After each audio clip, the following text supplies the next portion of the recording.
A lot of you are contemplating and saying na ang hirap mag-shift to the data science industry kasi kailangan mong matutong mag-code, kailangan mong mag-program. But did you know that you can also apply for jobs na hindi mo naman kailangan matutong mag-code or mag-program and even learn these machine learning algorithms and do programming?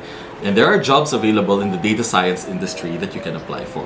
Hey guys, welcome back to my channel. If you're new here, hi, the name's Oshin, and in this channel I talk a lot about personal finance, tech, lifestyle hacks, and whatnots. So in today's video, I'll be sharing to you some jobs or some positions that are available in the data science industry that you can apply for. So get ready and let's get into it. So the first one are project managers. So from the word itself, project and managers. Simple as that. Mga managers sila na basically nag-handle ng timeline ng projects, and they also make sure that the deliverables of these projects are met and that consistent siya sa time frame or sa deadline na sinet ng mga clients or that the project would require. Project managers usually use a variety of tools for project management. So yung example nito is Airtable, which I have a link down below. Gumagamit rin sila ng mga other project management tools like Asana, Jira, some of these softwares that you might have heard of for project management. Meron din yung mga sikat pa like Monday.com, yung mga lumalabas sa ads ninyo. Usually, project managers are client-facing. Their schedules are mostly consisted of having a whole day full of calls or full of stand-ups and full of syncs,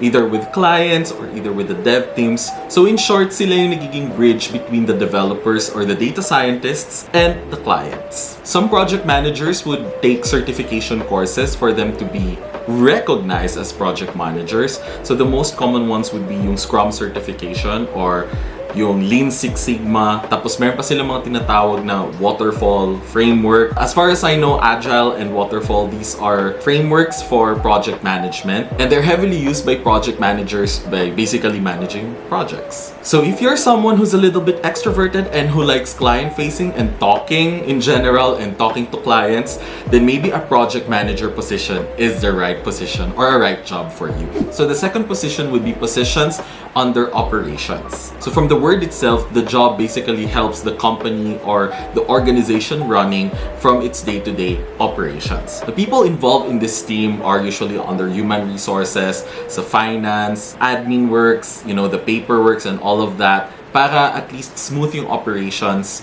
ng isang company or ng isang organization. They're the people behind your Christmas parties, your events, company events, team culture. People who are working under the operations team, they're very underrated, and in fact, dapat yung work nila talaga yung ni-recognize lagi sa company. Come on guys, hindi biro na mag-manage ng isang company full of data scientists and processing all the paperworks and all the admin works. You can work in the tech industry under the operations team of the data science companies. So the third job would be jobs from marketing or from sales. So anything na may kinalaman sa branding or anything that could expose the company or the services that the company is offering in the market. So definitely it's under the marketing or the sales team.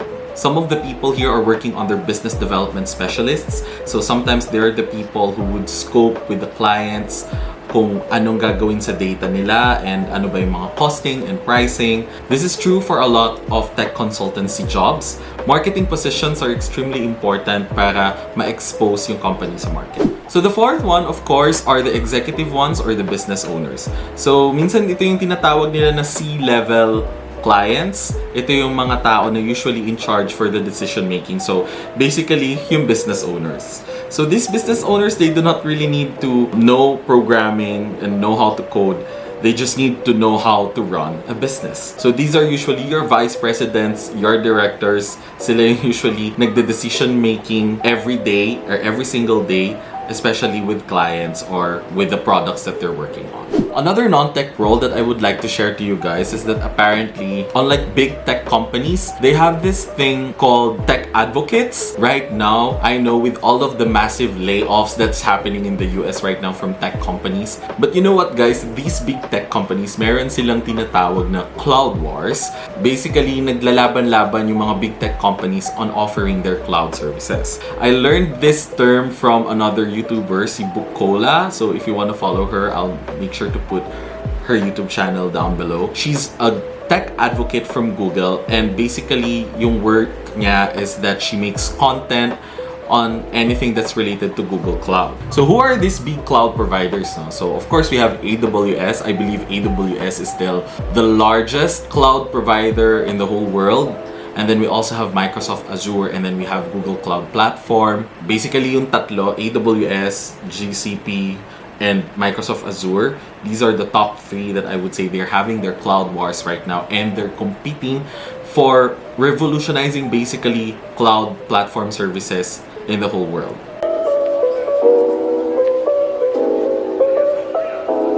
But the thing with tech advocates is that I feel like at some point, naging programmer sila, or they knew how to code, but right now their jobs are really more of understanding the cloud platforms that they are advocating. So at least a big level of understanding, but you know, they're not coding anymore, but at least they understand the fundamentals behind cloud platforms. And I think that's all from me, guys. And if you feel like I missed out any jobs or non-tech roles, feel free to comment down below, and thank you very much for watching, and I'll see you again on my next video. Bye!